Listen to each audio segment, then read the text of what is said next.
You're watching the Channel 4 News at 11.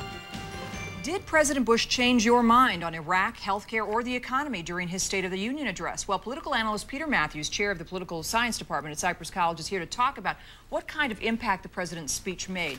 Now, you're a guy, you make your living analyzing this kind of stuff. How do you think he did? I think he came very forcefully across, and he focused on three major issues: the Iraq policy, the economy, and Medicare reform. There were three major issues, although he had a slew of other ones he added to it as well. We have a soundbite from President Bush on Iraq, very succinct. Let's listen to it and tell me what you think.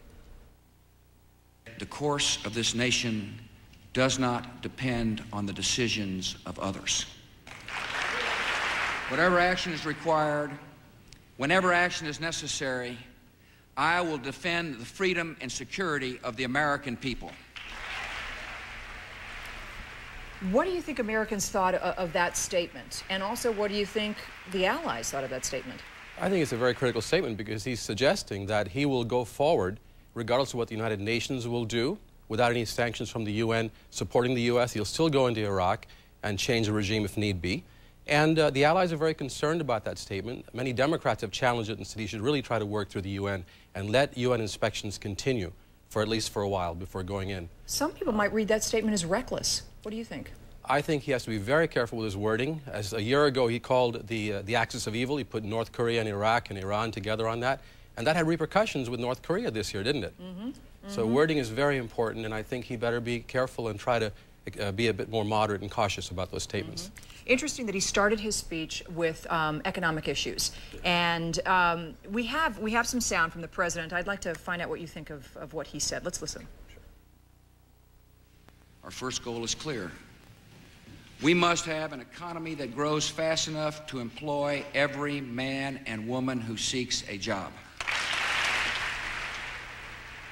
Sounds good. How's he going to do that? That's the goal of everyone, including Democrats and all the other parties. But he's going to try to do it by coming up with this tax cut, $674 billion worth of tax cut in 10 years, in addition to the previous $1.35 trillion tax cut.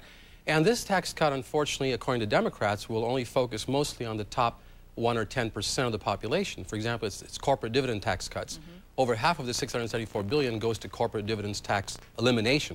So that means it's not going to really help the working middle class to have money in their hands. Democrats want to target the tax cut in terms of payroll taxes toward the working middle class so that they'll go out and buy more products. And it's a different approach to economics. There are obviously two choices here.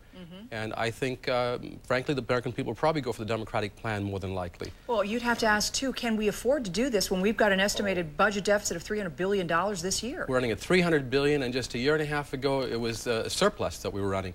So that's another major problem that economists are looking at, and the president has to be very careful about that. And I think that he may have to reconsider. I don't think this will pass in its form. In fact, many Democrats who voted for the previous tax cut the last time around will not vote for it this time. He talked a lot about health care also. What were your feelings about what he said? Health care, he focused mostly on Medicare and Medicare reform, which essentially is giving the seniors a chance to have prescription drug benefits if they will join HMOs. This is also problematic because many HMOs don't have the best reputation in the world for you and I who have HMOs, you know. And seniors are very concerned that it'll take them out of the mainstream Medicare program, which should be strengthened instead of eliminated. And instead, he's trying to make a bargain with seniors, basically, and it'll be also a very cautionary note. All right. I love talking to you, Peter, because it's fascinating to try to dissect all this stuff. A lot there. I wish we could get to more. Thanks again for coming in. My pleasure. Anytime, Kelly. All right. Denise, back to you.